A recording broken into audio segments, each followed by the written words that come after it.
Ya, jadi kalau orang Islam menyebut kepada orang yang non muslim disebutnya kafir, itu sangat sopan sebenarnya, ya, daripada non muslim. Ya, kan nggak ada di Al-Quran ya ayyuhal non muslim katanya gitu ya. Tapi orang sekarang itu dalam rangka toleransi jangan bilang kafir lah, tapi bilangnya apa?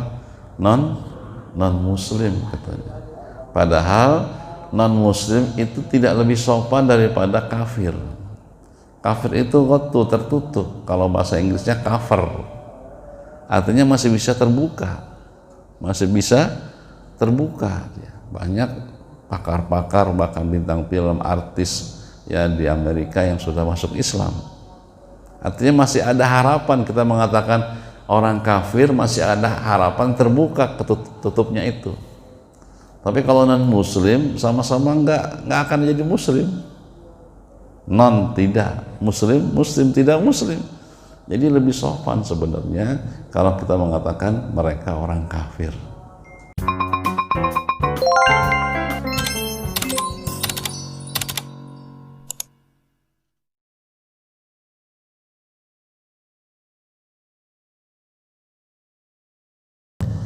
Bismillahirrahmanirrahim. Assalamualaikum warahmatullahi wabarakatuh.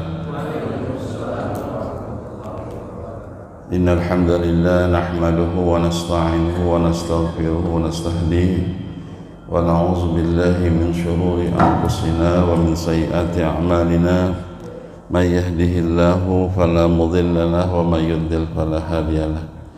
Asyhadu an la ilaha illallah wahdahu la syarika lahu wa asyhadu anna sayyidana wa nabiyyana Muhammadan abduhu wa rasuluh. Allahumma salli wa sallim ala sayyidina Muhammad wa ala alihi wa sahbihi ajma'in. Subhanaka la ilma lana illa ma 'allamtana innaka antal alimul hakim. La haula wa la quwwata illa billahil aliyyil azim. Amma ba'du. Yang kami muliakan segenap para alim ulama, para asatidzah, para guru-guru dan juga jamaah sekalian yang Allah muliakan. Alhamdulillah, puji syukur kita panjatkan pada Allah Subhanahu wa taala. Di subuh hari ini kita kembali dikumpulkan oleh Allah Subhanahu wa taala di tempat yang mulia ini dalam rangka melaksanakan salat subuh berjamaah, kemudian dilanjutkan dengan i'tikaf sambil talabul ilmi, dan nanti insyaallah kita melaksanakan salat syuruk dengan sendiri-sendiri. Mudah-mudahan seluruh amal ibadah kita diperkenan diterima oleh Allah Subhanahu wa taala. Amin ya rabbal alamin.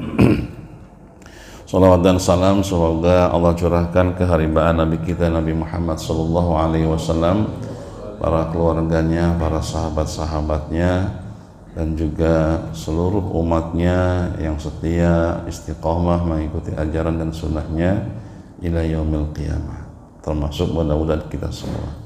Amin ya rabbal alamin. Baik para jamaah sekalian, kita memasuki surat Al-Baqarah ya, pada penggalan atau halaman berikutnya, yaitu membahas tentang golongan yang kedua. A'udzubillahi minasyaitonir rajim. Bismillahirrahmanirrahim. Innal ladzina kafaru sawa'un 'alaihim a anzartahum am lam tunzirhum la yu'minun. Khatamallahu 'ala qulubihim wa 'ala sam'ihim wa 'ala absarihim ghishawatu wa lahum 'adzabun 'adzim. Nah, ini adalah penggalan kedua dari tiga golongan yang Allah petakan di dalam kehidupan dunia ini. Jadi di awal-awal Al-Baqarah Allah mempetakan ada tiga golongan manusia, yaitu yang pertama orang-orang muttaqin atau orang-orang mukminin, itu dari mulai Alif Lam Mim sampai wa ulaika humul muflihun ya.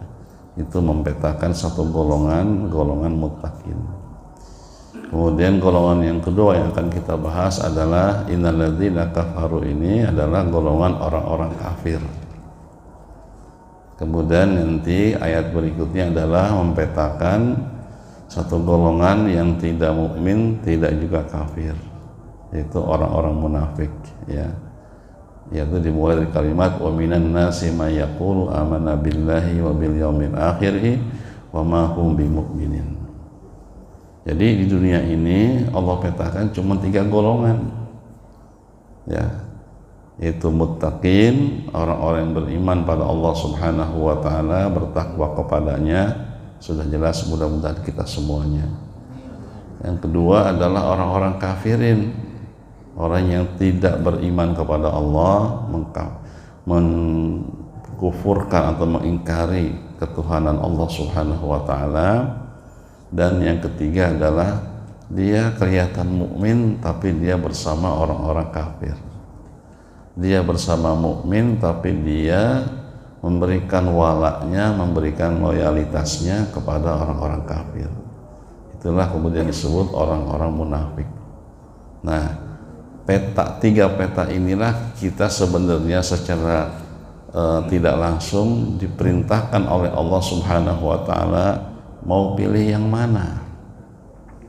Mau pilih masuk golongan orang-orang muttaqin yang beriman kepada Allah Subhanahu wa taala, bertakwa kepadanya, ataukah mau masuk golongan orang-orang kafirin, atau mau masuk golongan orang-orang munafikin. Sudah jelas akhir daripada orang-orang muttaqin adalah wa ulaika humul muflihun. Merekalah yang sukses dunia dan akhirat. Dan sudah jelas ya balasan buat orang-orang kafir, ya, falahum azabun azim. Itu siksa yang sangat besar, siksa yang amat pedih, ya. Sedangkan orang-orang munafik di ayat lain ada bahkan satu surat yang menjelaskan tentang orang-orang munafik. Itu dijelaskan nantinya akhirnya adalah fid-darqil asfali minan nar, di bagian paling bawah daripada api neraka. Kira-kira kita milih yang mana ya? Pasti insya Allah kita ingin menjadi orang muttaqin. Nah, yang menjadi menarik buat kita adalah ya penjelasan tentang orang-orang muttaqin lumayan agak sedikit banyak, sekitar 5 atau 6 ayat sampai kalimat wa ulaika humul muflihun. Penjelasan tentang orang-orang kafir cuma 2 ayat yang saya sebutkan di awal tadi. Innalladzina kafaru sawa'un 'alaihim dan seterusnya. Tapi penjelasan tentang orang munafik lebih panjang daripada penjelasan tentang orang muttaqin dan orang kafirin, karena demarkasinya sudah jelas. Orang muttaqin garisnya jelas, ini dia istiqomah beriman pada Allah Subhanahu wa taala. Orang kafir udah jelas identitasnya, dia istiqomah dengan kekafirannya. Nah, yang balelo, yang susah ini orang munafik. Makanya panjang keterangannya supaya setiap kita mengenal ini orang benar-benar mukmin apa cuman pura-pura. Nah, itu lebih panjang. Itu pemetaan Allah di awal surat Al-Baqarah dengan 3 peta yang jelas, yaitu orang-orang muttaqin atau mukminin dengan sifat-sifat yang disebutkan di awal kita bahas. Kemudian yang kedua adalah orang-orang kafirin. Nah, ini juga udah jelas. Nah, yang ketiga orang-orang munafik. Nah, pada hari ini kita akan membahas tentang orang-orang kafir. Allah Subhanahu wa taala menyebutkan innalladzina kafaru sawa'un 'alaihim a'anzartahum am lam tunzirhum la yu'minun. Sesungguhnya orang-orang kafir itu, ya, innalladzina kafaru sawa'un 'alaihim, sama saja buat mereka. A'anzartahum, apakah kamu memberikan peringatan kepada mereka, am lam tunzirhum, atau tidak memberi peringatan kepada mereka, la yu'minun, mereka tetap tidak akan beriman kepada Allah Subhanahu wa ta'ala, illa ma rahimallah, kecuali yang Allah beri rahmat dan hidayah kepadanya, ya. Jadi orang-orang kafir ini memang kalau sudah tertutup hatinya oleh Allah Subhanahu wa ta'ala, susah kita memberikan peringatan. Karena itu dalam ajaran agama Islam kita kita ada istilahnya la ikraha fiddin, tidak ada paksaan dalam beragama, silakan. Tetapi Islam memberikan rambu-rambu toleransi yang tidak sampai kita menjadi ikut mereka. Masalah mereka mau ikut kita, alhamdulillah. Enggak ikut kita juga alhamdulillah. Maka jelas di surat Al-Kafirun dijelaskan, qul ya ayyuhal kafirun la a'budu ma ta'budun wa la antum 'abiduna ma a'bud wa la ana 'abidu ma 'abadtum wa la antum 'abiduna ma a'bud lakum dinukum waliyadin. Karena ada sebagian orang-orang kafir dikasih dakwah, dikasih petunjuk, sampai kepada mereka petunjuk, hampir pun mereka sebenarnya mengiyakan kebenaran yang dibawa oleh Islam, baik dari segi sastranya, dari segi pengetahuan dalam Al-Qur'annya, baik dalam segi mukjizatnya, semuanya mereka kadang-kadang sudah tahu. Tetapi karena mereka itu ditutup oleh Allah Subhanahu wa ta'ala hatinya, maka mereka tidak bisa beriman. Makanya terakhirnya lakum dinukum waliyadin. Dan sifat atau tugas Rasul, termasuk tugas kita sebagai muslim, wa ma alaina illal balagul mubin, tidak ada kewajiban buat kita kecuali hanya menyampaikan.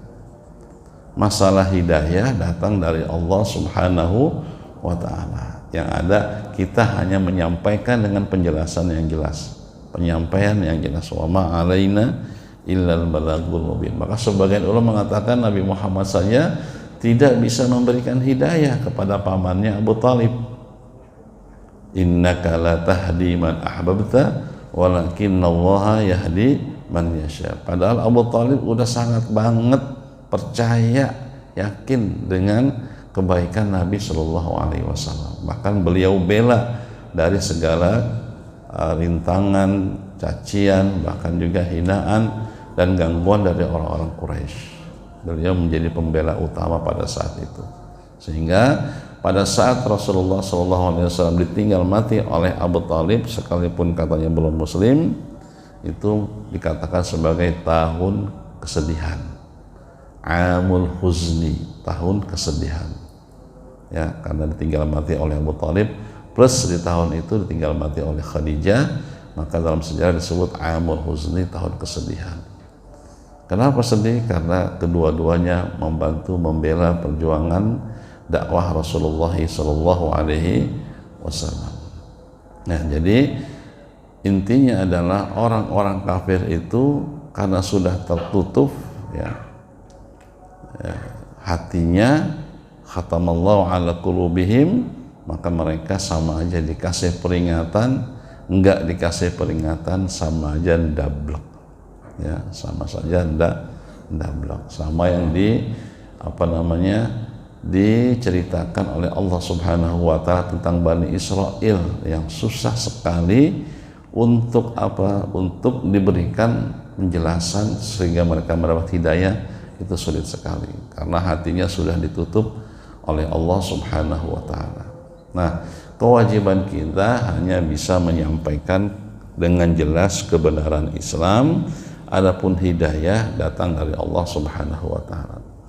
Namun beberapa hati orang-orang kafir ada yang masih fitrah, masih suci, masih bersih, pikirannya masih sadar, sehingga tidak sedikit di antara mereka dengan perenungannya yang panjang akhirnya mereka masuk Islam, ya.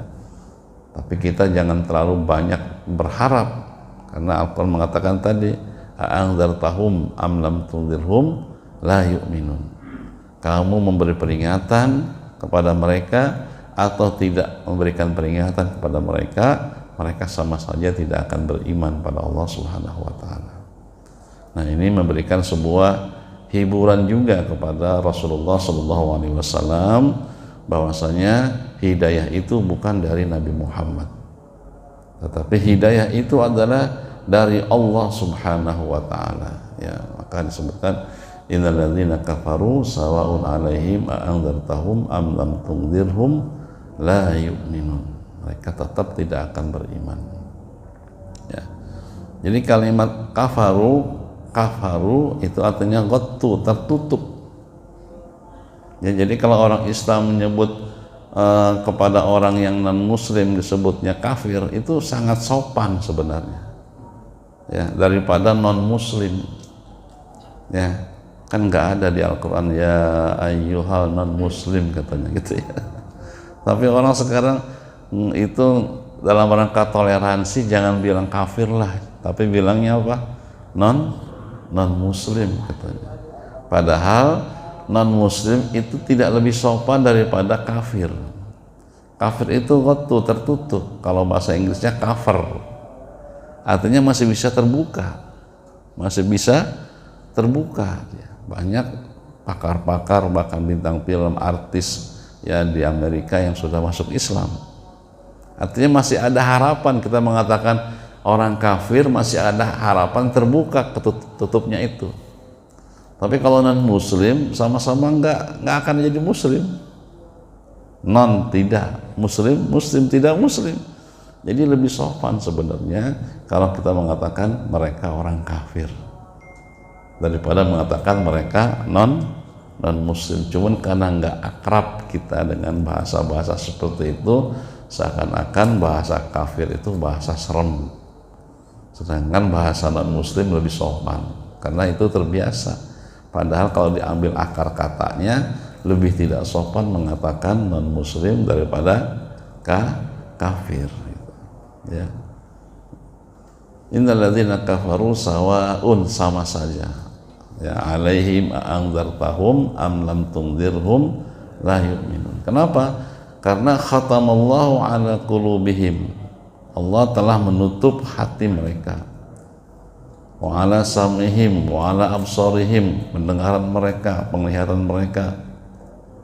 Ya, ghisyawatu wa lahum azabun azim. Mereka ditutup dengan penutup, wa lahum azabun alim, dan mereka akan mendapatkan azab yang sangat pedih.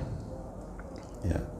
Nah, di sini Allah Subhanahu wa taala ya menyebutkan khatamallahu ala qulubihim, hatinya sudah ditutup oleh Allah Subhanahu wa taala. Nah, ini paling berbahaya kalau hati seseorang sudah ditutup oleh Allah Subhanahu wa taala. Makanya Pak, cara untuk melembutkan hati itu ya diantaranya adalah memperbanyak ibadah.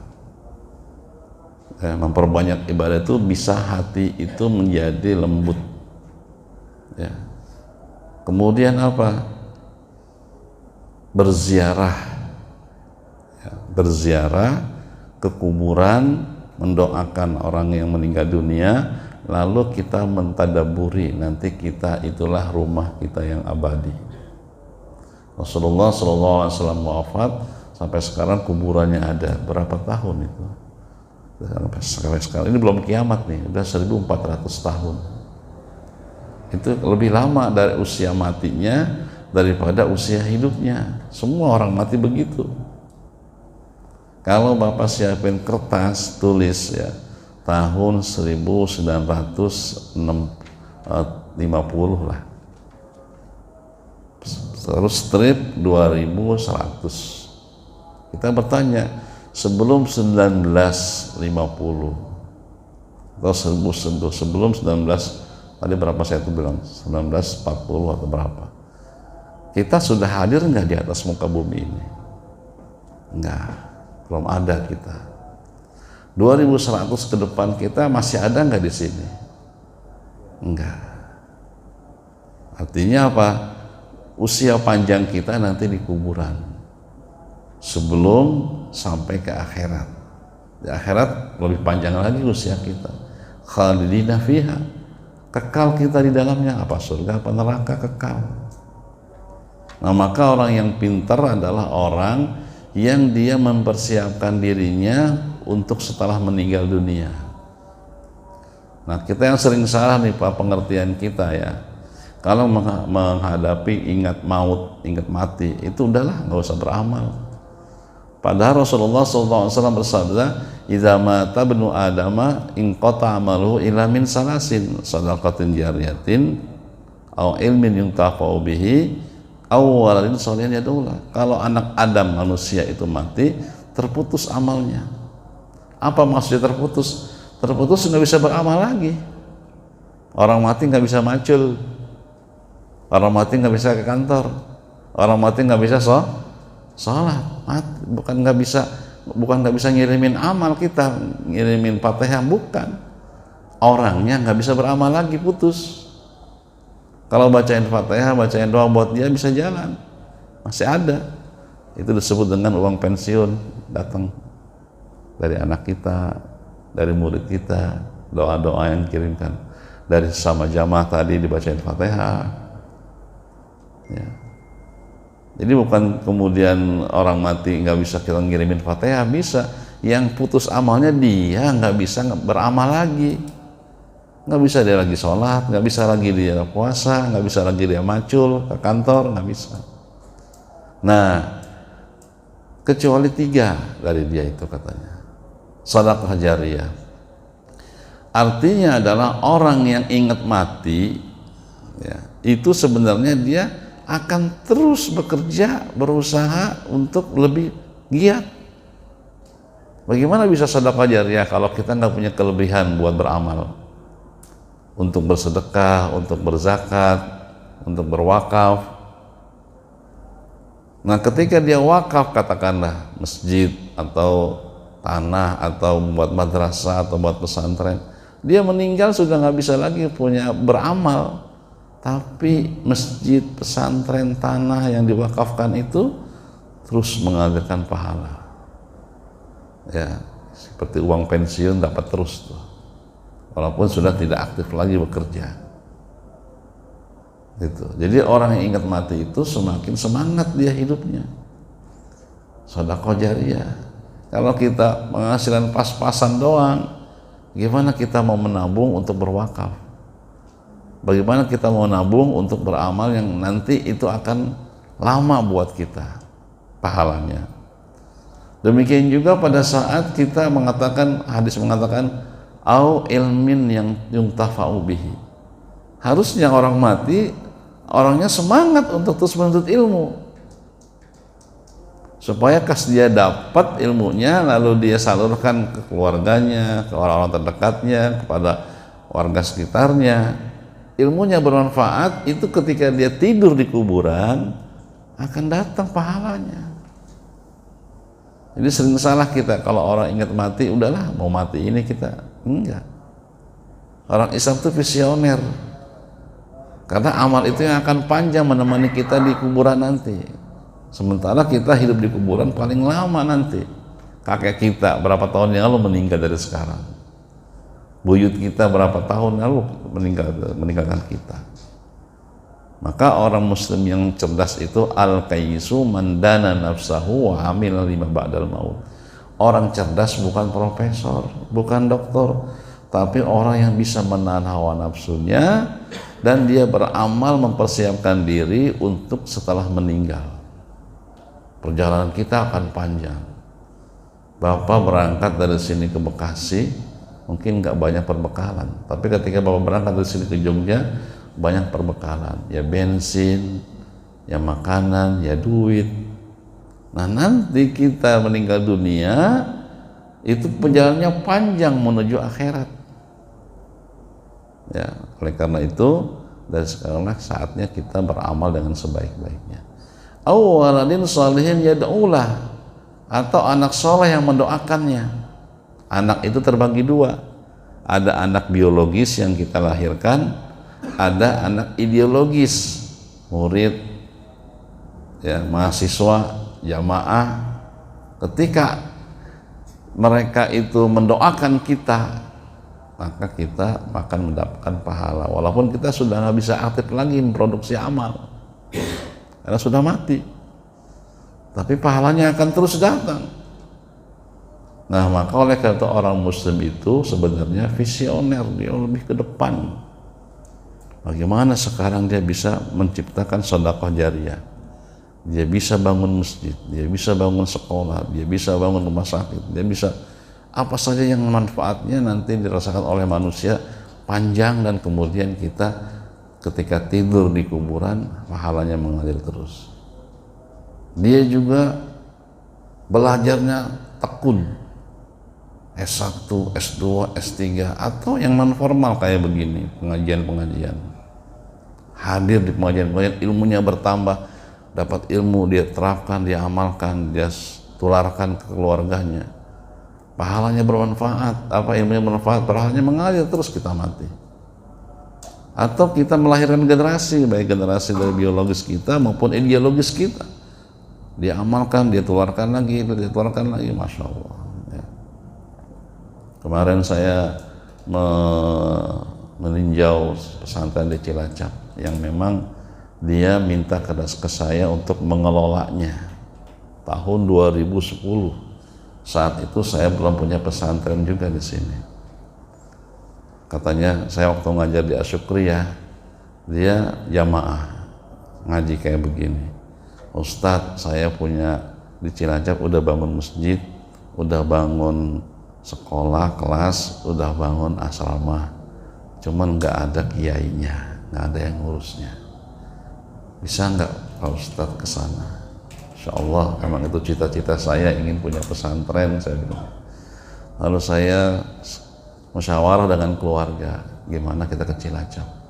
Ditahan oleh pertua, ibunya istri. Kata ibu, jangan, itu ada tanah di Rumpin punya bapak, minta dikelola. Kosong Pak, masih kosong tanahnya. Kalau di sana udah disiapin masjid, kelas, asrama udah disiapin. Tahun 2010, 13 tahun yang lalu. Ya, akhirnya kemudian saya konsentrasi mulai merintis pesantren yang sekarang di Rumpin ini. Di sana dia manggil kiai, nggak betah, manggil ustadz, mimpin pesantren. Ada yang sakitan, ada yang nggak betah dengan cuacanya karena pegunungan. Tahun 2020 ya, datang lagi dia. Saya udah bangun pesantren, udah mengeluarkan alumni, termasuk mohon maaf kemarin yang khutbah Jumat itu alumni Multazam ya, pesantren kami. Dia lulus dari Maroko. Nah, dia minta lagi kemudian, begitu minta, nah kalau sekarang saya siap karena saya punya alumni, saya bilang. Saya kirim 3 alumni ke sana.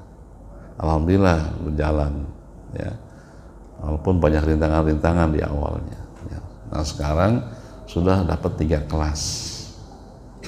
Ya, kelas 7, 8, 9 jumlahnya hampir 80 orang. Alhamdulillah. Nah, ketika saya meninjau kemarin, habis sholat subuh, kemudian mereka wirid, zikir, baca ma'surat, itu nggak kerasa air berlinang.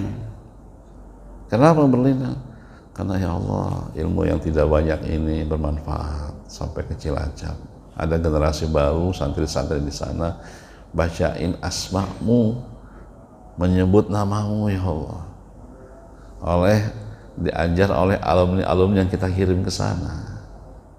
Nah, itulah namanya anak ideologis, bukan anak biologis. Ilmu kita sampai ke sana. Nah, makanya orang yang ingat mati sebenarnya itulah orang cerdas. Mau dia gelarnya doktor, profesor, kalau dia jauh dari ingat mati, itu orang bodoh semua. Berapa banyak sekarang profesor, menteri, udah profesor, udah menteri, udah dosen, udah segala macam. Dia nggak ingat mati. Ya, idealismenya hilang. Ya, karena apa? Silau dengan dunia. Nggak tahu dia akhir hidupnya nanti ke sana, ke akhirat.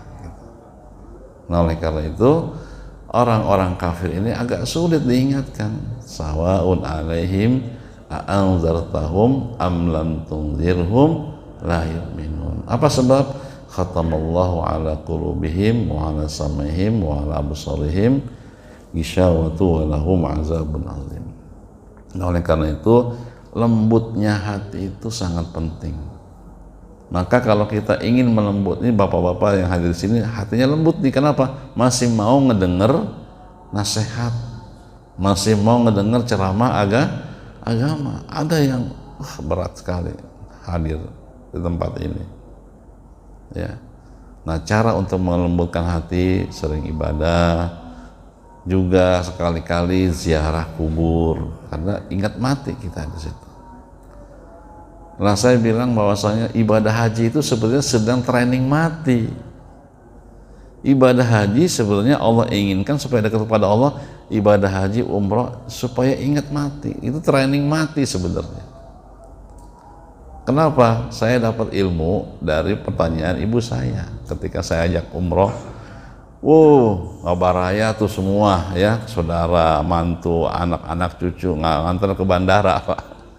Waktu ibu umroh itu udah pada ngobrol di depan ruang tunggu. Begitu waktunya masuk, ibu masuk. Yang bisa masuk ke bandara cuman yang bawa paspor dengan tiketnya, yang nggak bawa nggak boleh masuk. Keluarga nunggu di luar semuanya, nggak bisa ketemu lagi. Pas masuk situ katanya ibu saya bilang, aduh gua kayak orang mati gitu. Pada nangis semua. Ma, jangan begitu, insya Allah mas sehat, insya Allah mas selamat gitu. Enggak, bener gua kayak orang mati katanya gitu. Kenapa kayak orang mati? Nanti gua mati ini diantar pada sama lu semua. Pas gua masuk kubur sendirian, lu nggak pada ikut, ya. Jadi orang pergi haji, orang pergi umroh itu adalah sedang training mati, belajar ingat mati. Apalagi kalau sudah berangkat, ya, sudah berangkat ke Mekah, umroh, haji, ya, dia apa?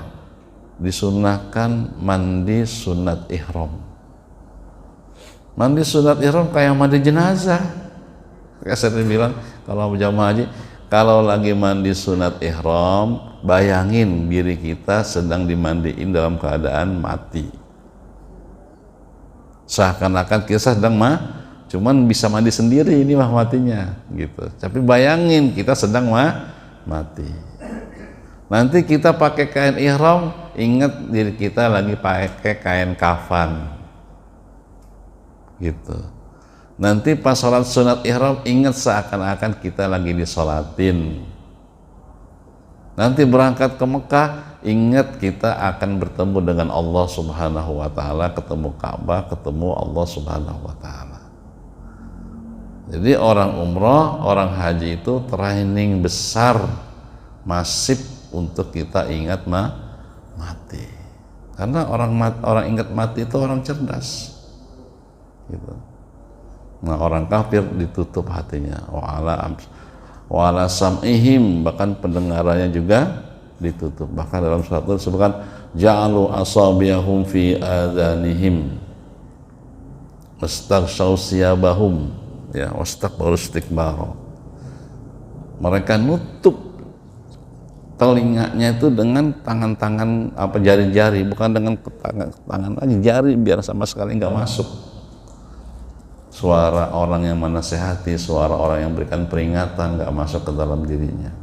Itulah sifat-sifat daripada orang kafir. Wa ala absarihim, dalam pandangan-pandangan mereka. Gisyawatu, ada penutup. Walahum azabun azim, bagi mereka adalah azab yang berat. Nah, ini adalah penggalan dua ayat yang menjelaskan satu golongan, yaitu orang-orang kafir. Jadi cuma tiga, Pak, tinggal pilih: mukminin, kafirin, munafikin. Kita mau pilih yang mana?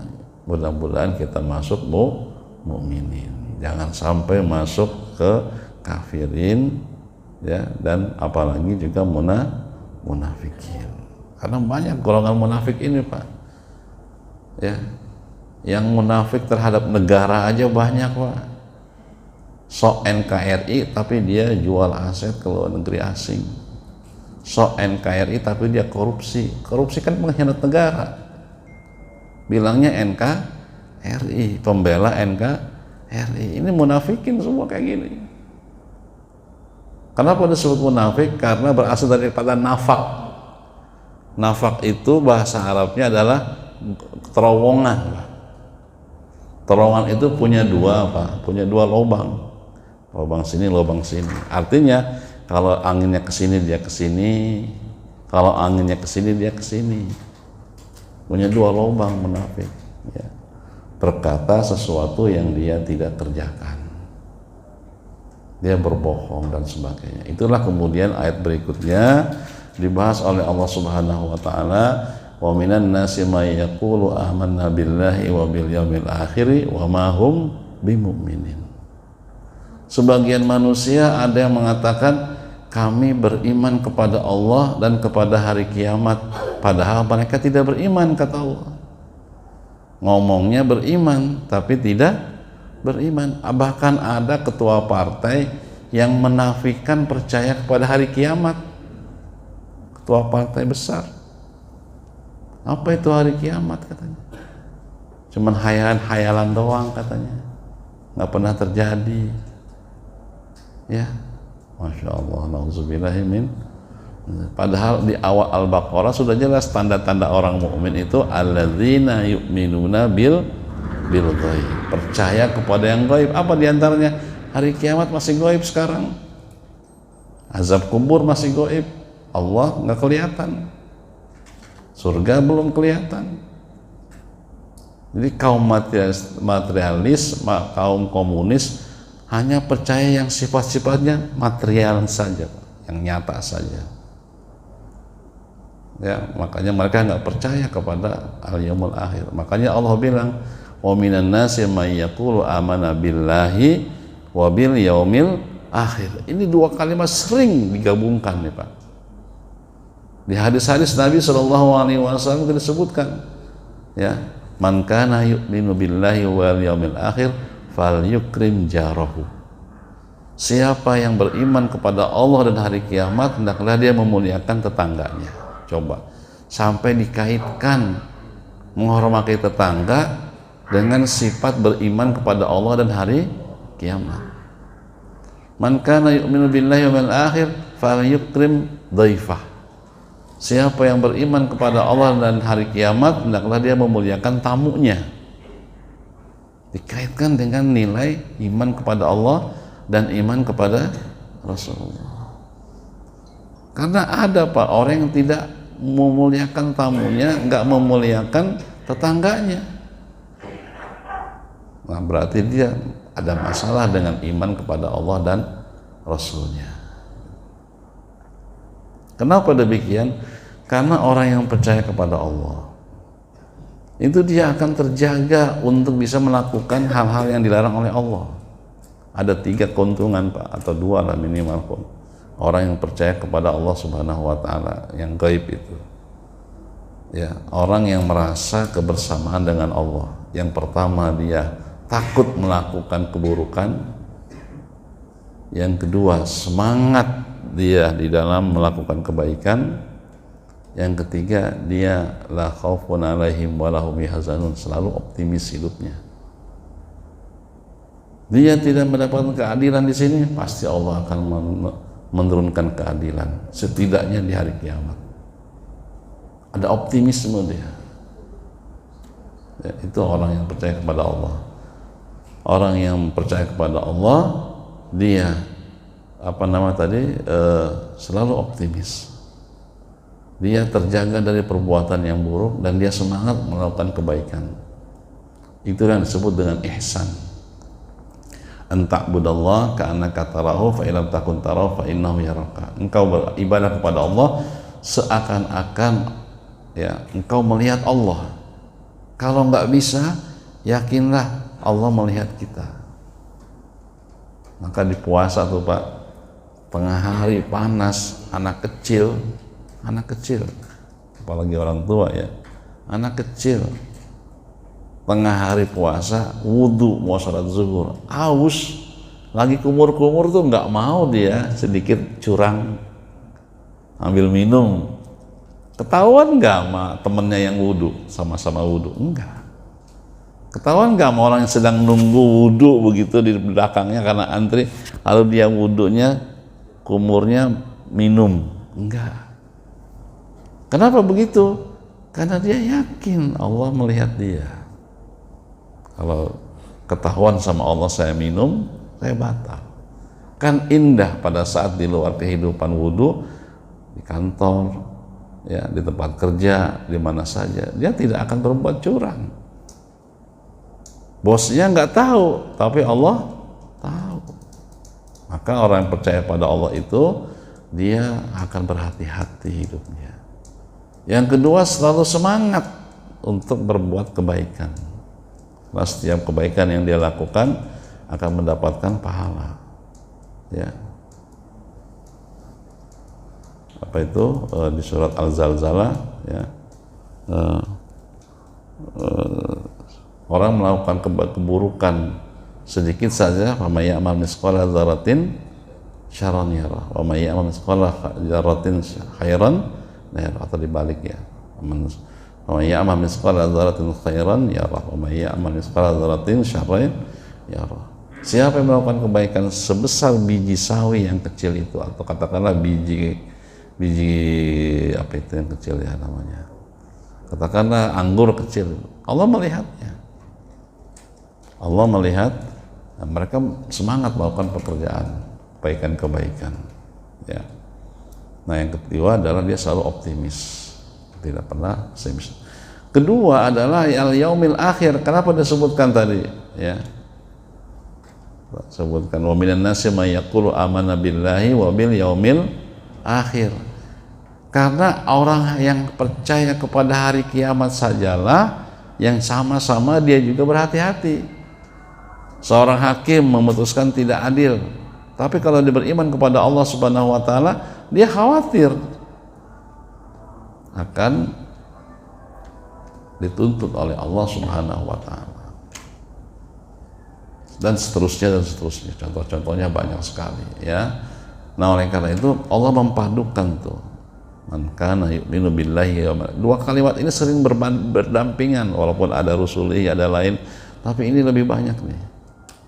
Wa minan nasi may yaqulu, tadi apa disebutkan, wa minan nasi may yaqulu amanna billahi wa bil yaumil akhir wa ma hum bimu'minin. Orang berkata, saya beriman kepada Allah, saya beriman kepada hari kiamat, padahal mereka tidak beriman. Itulah sifat daripada orang munafik. Karena orang percaya kepada Allah, percaya pada hari kiamat, dia akan selalu berhati-hati. Makanya dipadukan antara Allah dengan hari kiamat. Sekarang begini Pak, ya. Apa sih ruginya kita beriman kepada hari kiamat? Enggak ada rugi, malah untung. Dan apa sih untungnya orang nggak percaya kepada hari kiamat? Enggak ada untungnya, rugi. Ya. Sekarang kita percaya kepada hari kiamat nih, sehingga kita takut. Kita nggak judi, kita nggak khamar, minum khamar, kita nggak main zina, kita nggak mencuri. Kenapa? Bukan hanya sekedar takut dihukum di penjara, tapi takut kepada Allah nanti di hari kiamat. Bisa aja polisi nggak tahu, bisa aja hakim nggak tahu, bisa aja RT RW nggak tahu, tapi Allah tahu. Akhirnya apa? Hidupnya lurus di dunia. Andai kata pun, ini andai kata, ya, tidak ada hari kiamat nanti, dia sudah aman hidup di dunia. Hidupnya bagus, tertib, nggak mencuri, nggak berzina, nggak main judi, udah bagus, untung. Ini andai kata nggak ada hari kiamat, tapi kita beriman ada hari kiamat. Makanya nggak ada ruginya orang percaya kepada hari kiamat. Lalu orang yang tidak percaya kepada hari kiamat, apa untungnya? Rugi. Nggak ada hari kiamat ini, udah kita minum di rumah sendiri ini nggak ada yang tahu. Udah kita berzina sama-sama senang ini. Udah kita mencuri kalau ketahuan, kan gitu. Celaka enggak? Celaka hidupnya. Mencuri merugikan orang, berzina merugikan dirinya, merugikan yang digaulinya, timbul penyakit AIDS, penyakit kelamin dan sebagainya. Minum khamar merusak tubuhnya. Jadi nggak ada ruginya kita beriman kepada hari kiamat. Dan sangat merugi orang yang tidak percaya kepada hari kiamat. Nanti di hari kiamat betul-betul ada hari kiamat. Nah loh, udah rugi belangsak di dunia, di akhirat juga belangsak. Jadi syariat yang Allah ciptakan buat kita, ya, yang Dia peruntukan buat kita ini bukan untuk kepentingan Allah. Allah mah nggak disujudi, nggak dirukui, nggak disolati, tetap mulia, tetap agung. Sekalipun orang semua pada kafir, Allah tetap agung. Jadi melaksanakan syariat itu adalah karena kepentingan buat kita saja, kembali kepada kita. Sholat subuh aja Pak tadi udah sehat kita, udara seger. Kenapa udara seger? Karena belum tercampur oleh nafasnya orang-orang munafik. Ya, orang munafik itu paling berat melaksanakan sholat isya dan sholat subuh. Kenapa? Dulu belum ada lampu nih. Orang munafik kalau sholat ingin dilihat. Nah, dulu kan subuh udah gelap, isya sama subuh masih gelap, udah gelap dan masih gelap. Nggak kelihatan orang ini sholat. Jadi bukan karena Allah, tapi yura'unan nasa wala yadhkurunallaha illa qalila. Dia ingin dilihat oleh manusia, tidak ingat kepada Allah, tidak nyebut Allah kecuali sedikit saja. Itu orang munafik. Makanya kita subuh ini segar udaranya. Kenapa? Belum tercampur dengan nafas orang munafik. Karena berat melaksanakan sholat bagi munafik dua, yaitu isya dan subuh. Jadi kita sehat, gerak, olahraga kecil di udara yang segar begini, Masya Allah. Ini syariat yang Allah terapkan buat kita, bukan buat kepentingan Allah, tetapi buat diri kita sendiri. Nah inilah barangkali kayaknya panitia udah ya bisik-bisikin protokol. Ya, jadi kita sampai kepada ayat pertama daripada ciri orang-orang munafik. Baru disebutkan saja tadi, wa minan nasi man yaqulu amanna billahi wa bil yaumil akhiri wa ma hum bimumin. Dan di antara manusia ada yang berkata kami beriman kepada Allah dan kepada hari kiamat, tapi sebenarnya mereka tidak beriman pada Allah Subhanahu wa taala. Mudah-mudahan ada manfaatnya. Terima kasih dan mohon maaf. Wal afu minkum. Wassalamualaikum warahmatullahi wabarakatuh. Masya Allah.